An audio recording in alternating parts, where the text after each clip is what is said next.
ngayong Saturday yan. So 7:23 PM. Yan. So 3 to 4 days tayo hindi nakabuhat. Yan.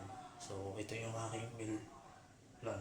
So gatas. Yan. Super pa ang 45.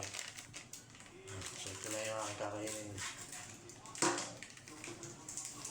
So diet. So yung nutrition packs na nasa likod. So nakalagay macronutrients. Yung energy niya is 153 calories. Yung calcium niya is 264. Tapos yung carbohydrates niya is 18.5. So fat is 6.6 grams. So may mga vitamin A, E, B1, B2, B6. So meron din siya vitamin D. Yan. So trans fat niya is 0. Yan. So Bourbon 45. Yan. So powder milk is 14 pesos na. So next is yung saging. Lalagyan natin ng saging syempre. So kanina nag-gym na ako. So bumuhat ako ng chest tsaka bicep tsaka yung back. Chest, bicep tsaka back.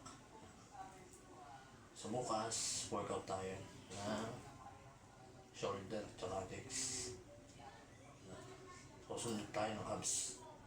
So tatlong exercise sa abs.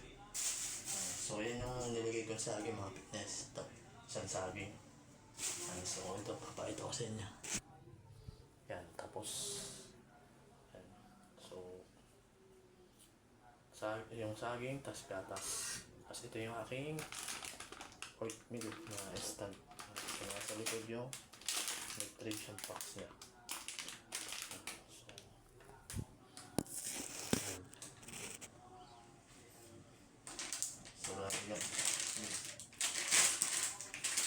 So wala kasi akong timbangan ngayon, kaya ang nilalagay ko dito is 1 hanggang 2 kutsara. Yan, so yan. 1 hanggang 2 kutsara. Yan.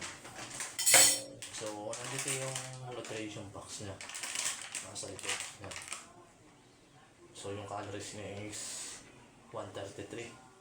Yung carbohydrates niya is 24 grams. Yung protein niya is 4.3 grams. So total fat niya is 3 grams. Saturated fat is 0.6 grams. So ito yung aking Baker instant oatmeal. Yan. So nakalagay dito is just add hot water. So bigupit lang ito sa water.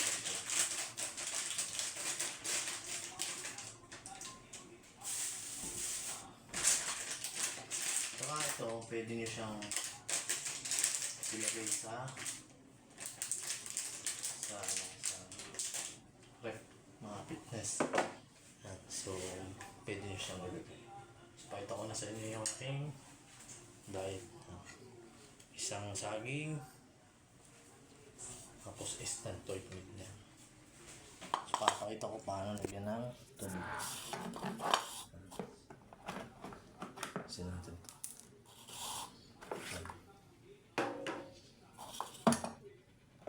Yan. So, lagyan nyo lang siya ng mainit na tubig.